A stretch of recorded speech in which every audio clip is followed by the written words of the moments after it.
Hey everybody, today I am quite literally on the road and I didn't want that to stop me from sharing with you some of the plants that are inspiring me for next season. So Mass Young had published their trial garden reports and there were lots of great containers in there that I want to share with you. So I'm going to do that today. I hope by holding the mic up here it's going to be a little easier to hear me because the roads are pretty snowy and icy right now, so a lot of vibration going on.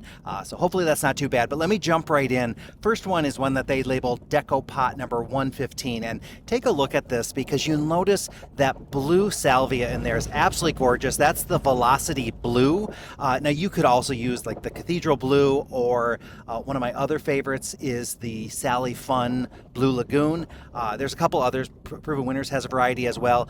Just love how that goes. And when it comes to red, white, and blue, adding in that extra verbena, that's a great red verbena called Lascar Vampire. Nice dark red. Now there are other verbenas out there. I particularly like the Superbena and the Vanessa, but also I've grown Lanai as well as the Lascar, and they all do really quite well. And then that Scivola that you see in there, that's the white flower. That is the Sardiva White, and that is just another really nice one. Once it starts blooming, it's a non-stop bloomer right up until frost.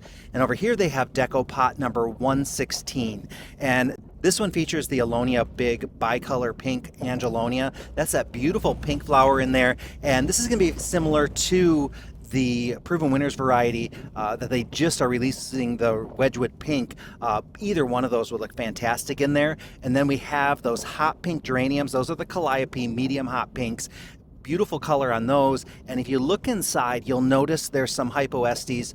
That's the Splash Select Pink. And normally we think of that one as a shade plant, but a lot of times we can push it into quite a bit more sun, especially here in Michigan. And then you'll notice the little white flower on the side there. That is a euphorbia called Stardust White Sparkle, and really nice addition in there. I would love to see even more maybe in there because I think that's just creates a nice little cloud within those flowers as well. And then window box number 11 is another great one. And what I really love about it is that petunia. That is the Mayan Sunset. And that's going to be very similar to the Supertunia Persimmon. But you can see it just filled out that pot beautifully. Great color in there as well. And then there's the Lantana Bandalista Pineapple, that beautiful yellow one up at the top. Now there are some other plants in there that you don't necessarily see. So there is a little bit of the verbena, the Lanai Blue, and we're only seeing a little bit there. I'm guessing maybe at a different point in the season we were able to see more of that purple in there.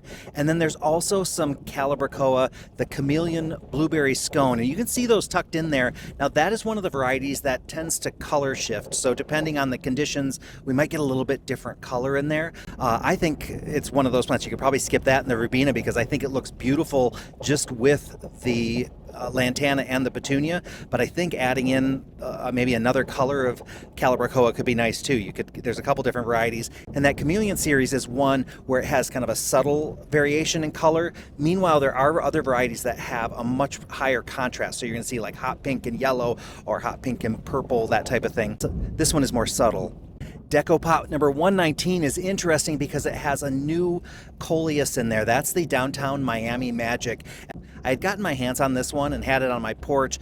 Just a really interesting color because it has a little hint of peach, and that's what's making it work with these other plants in there. So it does have some of the carex grass in there. That's the red rooster. Now that red rooster will get taller as the season progresses. We often call it the dead grass because it looks like it's dead, but actually it's a very interesting one. It has a nice wispy stem to it.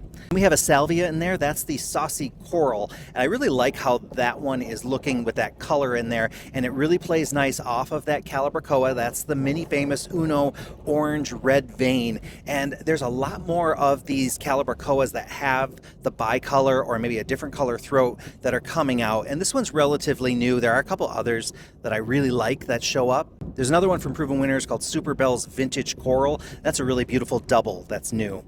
Now this other one is Deco Pot number 81, and this one I don't necessarily like the colors on it as much, but you can see the habit is really nice on how these are growing. So this one also uses that Downtown Miami Magic Coleus, and then they do have the Super Cal Premium Sunset Orange Petchoa in there, and that's that beautiful orange color. That's one of the more orange Petchoas or petunia style plants that are out there. And then you'll also see the new petunia called Tea Flamingo, and that's a more of a dusty pink compared to some of the other ones. And then the verbena in there is the Lascar Mango Orange, and that one is one that has a little bit of a color shift that's really quite attractive. So although the petals fade, it's a really nice look on that one. Now, window box number 20 is a nice one. The dark purple petunia in there is really gorgeous. That's the Capella Indigo. And you can see just really nice, intense purple on that. Looks really great with that Calibrachoa. That's the iconic purple. One thing I like about the iconic series is that they have nice big flowers, and they tend to have that lighter outside, darker eye on them. The other purple plant in there is the Secretia. That's the variegated purple. And then the yellow plant in there is an Argyranthemum called Sunny Spring. This one features the Itsy series of petunias, so those are those extra small petunias that are abundant in flowers, and this one has all three colors. We grew this one last year and really enjoyed it. Filled out really nice. The pink is especially attractive, but the magenta and the white are beautiful as well. This quick combo called Picnic in the Park is one that I really do like as well. It also features that Itsy pink petunia, that's the small one, and then it has the shortcake blueberry petunia. That's the one with the stripes. And one thing I'm noticing with that one, and I see it in some other places as well, is that the striping is a little inconsistent, which normally would annoy me, but in this situation I think it's quite attractive to have some of the flowers solid, some of them striped. And then the bright yellow Calibrachoa in there, that is the Cali Yellow.